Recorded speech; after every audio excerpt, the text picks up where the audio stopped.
નમસ્કાર. ચાલો આજે આપણે એક એવી સફર પર નીકળીએ નવરાત્રિની એ નવરાત્રિઓની પાછળની અદ્ભુત ગાથાને જાણીએ.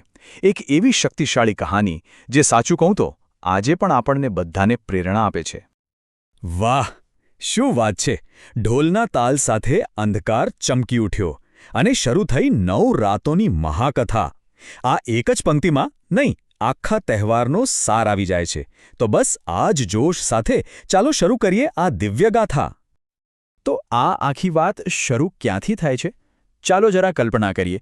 એક એવો સમય જ્યારે આખી પૃથ્વી પર ચારે બાજુ ફક્ત ને ફક્ત અંધકારનું જ શાસન હતું.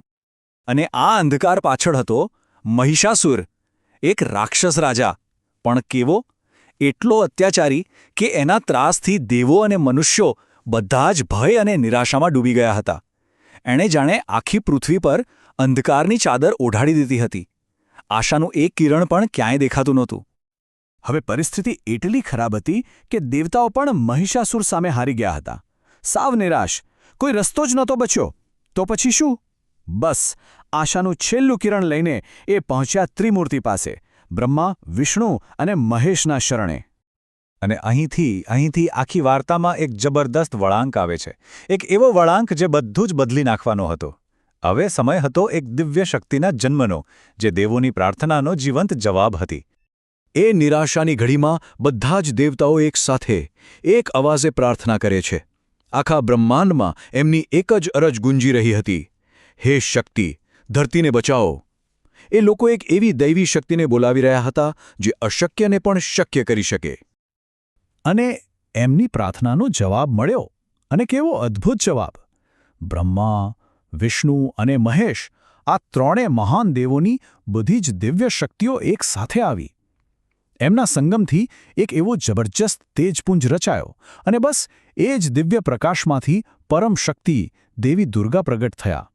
દેવીના આવતાની સાથે જ સમજી લો કે મહાયુદ્ધનો મંચ તૈયાર થઈ ગયો.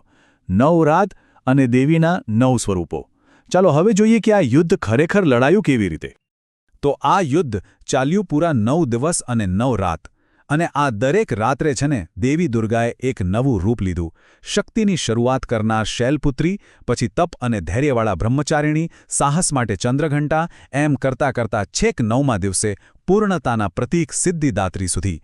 દરેક રૂપમાં એક અલગ ગુણ, એક અલગ શક્તિ, જે મહિષાસુરની શક્તિનો સામનો કરવા માટે જરૂરી હતી. અને હવે યુદ્ધ એની ચરમસીમાએ પહોંચે છે. કથાના સૌથી રોમાંચક ભાગમાં. અહીં વાત છે એ સત્યના વિજયની, જે અસત્ય પર હંમેશા ભારે પડે છે. આ જે છેલ્લો મુકાબલો હતો ને, એ ખાલી તલવાર અને ગદાની લડાઈ નહોતી. ના, આ તો વિચારોની લડાઈ હતી. એક બાજુ હતા દેવી દુર્ગા, જે દિવ્ય શક્તિ અને સંતુલનનું પ્રતીક હતા. અને બીજી બાજુ મહિષાસુર, જે અત્યાચાર અને ડર ફેલાવતો હતો. સીધી વાત છે, આ સત્યની પશુબળ સામેની લડાઈ હતી. અને પછી આવી એ નિર્ણાયક ક્ષણ. 9 રાતના ભયંકર યુદ્ધ પછી આખરે 9મી રાત્રે દેવી દુર્ગાએ મહિષાસુરનો વધ કર્યો. બસ એની સાથે જ પૃથ્વી પરથી અત્યાચારનો અંત આવ્યો અને અંધકારનો નાશ થયો. અને એ વિજયની ઉજવણી તો આજે આપણે કરીએ છીએ. 9મી રાત્રે યુદ્ધ પૂરું થયું અને 10મો દિવસ એ છે વિજયાદશમી, એટલે કે દશેરા. આ દિવસ આપણને હંમેશા યાદ અપાવે છે કે દુષ્ટતા પર સારાની અને અસત્ય પર સત્યની જીત નક્કી જ છે.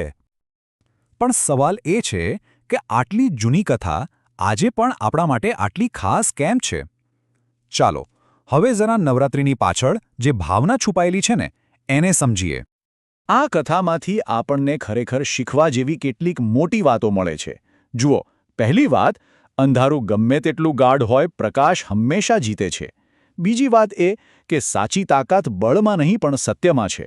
અને સૌથી મહત્વની વાત, આ કથા નારી શક્તિની સર્વોચ્ચતા અને દુનિયા બદલવાની તેની તાકાતને દર્શાવે છે. અને આ બધી ઉજવણીનું કેન્દ્ર શું છે? ગરબા અને દાંડિયા. પણ આ ખાલી ડાન્સ નથી. એની પાછળ એક ઊંડો અર્થ છે. આપણે જે ગોળ ફરીને ગરબા રમીએ છીએ ને, એ જીવનના ચક્ર જેવું છે. જન્મ, મૃત્યુ અને ફરી જન્મ. અને ચક્રની બરાબર વચ્ચે કોણ છે? દેવી, જે સ્થિર છે, અચળ છે, જે બતાવે છે કે આ બધાની વચ્ચે પણ એક દિવ્ય શક્તિ છે. મજાની વાત તો એ છે કે આ તહેવાર દરેક માટે કંઈક અલગ અર્થ ધરાવે છે, પણ છતાં બધાને જોડે છે. જેમ કે ખેડૂતો માટે આ નવી ફસલ, નવી શરૂઆતનો સમય છે. જે ભક્તો છે એમના માટે આત્મશુદ્ધિનો સમય છે. અને આપણા આખા દેશ માટે આ સંસ્કૃતિ અને એકતાનો એવો ઉત્સવ છે જે બધાને સાથે લઈ આવે છે. અને છેલ્લે આ એક વાત આખી કથાનો સાર કહી દે છે. નવરાત્રિ ફક્ત એક તહેવાર નથી, પણ આપણી અંદર જે શક્તિ છુપાયેલી છે ને એને ઓળખવાનો સમય છે. આ આખી કથા આપણને એ જ તો યાદ અપાવે છે કે આપણા બધાની અંદર ખોટી અને નકારાત્મક બાબતો પર જીત મેળવવાની તાકાત રહેલી છે. તો ચાલો આ નવરાત્રિએ આપણી અંદરની એ જ દિવ્ય શક્તિને ઓળખીએ અને એને જાગૃત કરીએ.